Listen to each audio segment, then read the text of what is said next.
This is Dr. Sharon Pepikai, Superintendent of Talbot County Public Schools. I have with me for this presentation Dr. Helga Einhorn, Assistant Superintendent for Teaching, Learning, and Leading, and Mrs. Sarah Jones, Chief Financial Officer. What you're about to see in the next slides for this presentation will be the story of our work, starting with strategic priorities, the 4 factors that were considered during our budget development, the main cost drivers that affect our budget requests, staffing needs, and capital requests. The Board of Education and myself did a deep dive into the Strive for 25 strategic plan, as well as the results of the climate survey from last spring to establish priorities for our work for the 23-24 school year. This slide shows the 4 priorities that were stamped: academic equity and achievement in math, engaging environment for students and staff, recruitment, promotion, and retention of highly qualified and diverse staff, and meeting our blueprint objectives. On this slide, you could see the 4 factors that went into formulating the budget: community survey, student enrollment, student performance, and blueprint objectives. The budget survey results are here on this slide. We survey our community/taxpayers each year to gauge what they feel should be our priorities. This graph highlights the top 3 priorities from the survey respondents. The top 2 are aligned with our board priorities. You could see the first is around salary and professional learning for recruiting and retaining highly qualified, diverse teachers and leaders. The second one, investing in additional resources to improve student achievement in math and reading. And the third priority was ensuring the highest level of safety and security at all TCPS buildings. The next factor is student enrollment, which includes pre-K. The student enrollment number averages the last 3 years of our enrollment, as we've seen a slight decline over the last few years. This slide that represents our special population shows increase in some of our special populations. For example, our special education population represents about 12%. Our students who qualify for free and reduced meals is 59%. Our English language learners make up 15%, totaling our 4,504 students overall for all of the students here at TCPS. You could see the trends over the last 6 years in the increasing of our students who qualify for free and reduced meals, English learners, and special ed. Our farm students grew from 45% in 2019 to 59% currently. Our EL, 9% to 16%, and our special education, 2% growth from 11 to 13%. Our third factor is student performance data. The Maryland Comprehensive Assessment Program, or MCAP, is given to students in grades 3 through high school.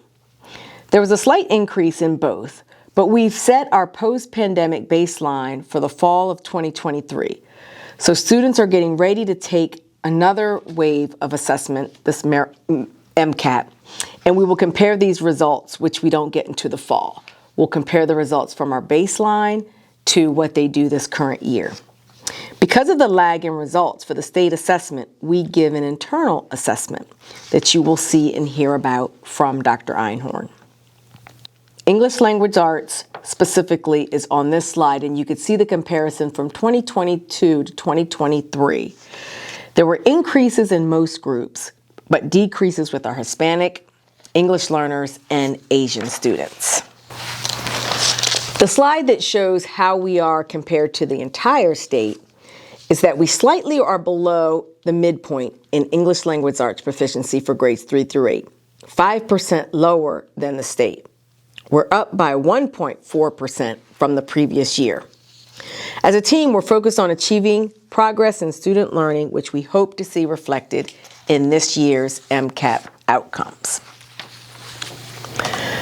The math slide here shows comparison 2022 to 2023, and it's broken down by our different demographic groups. This data that you see shows a decline in some subgroups but slight increases in others. Where we fall as a whole state, you could see our percentages is 18%. This has been a challenge for us, which is why it is one of our priorities. I can speak for the Board of Education, TCPS educators, our students, and their families in saying that although our percentage has improved by 2% from the previous year, these current results are unacceptable to us and remains a focus of our work. And finally, a factor for formulating this TCPS budget is the blueprint.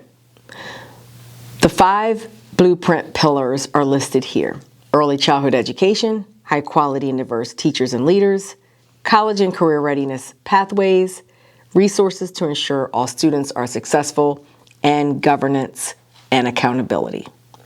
The blueprint for Maryland's future was passed by the Maryland General Assembly in 2021 to transform public education in the state. With these 5 pillars as a foundation, the plan seeks to enrich student experiences and accelerate student outcomes, as well as improve the quality of education for all children in Maryland, especially those who have been historically underserved. This is a slide that shows our budget request: $79,930,841. The chart summarizes the items that are included in the increase and the cost drivers for each one. While much of it is related to blueprint objectives, there are other factors beyond our control, such as inflation, retiree funding, and student needs. Mrs. Jones will expound on each of these items in the next slides. The budget increasing $7,880,475. Why are we requesting this increase?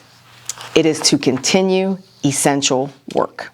Dr. Einhorn will share what essential work has been done and what we plan to continue under each of our priorities.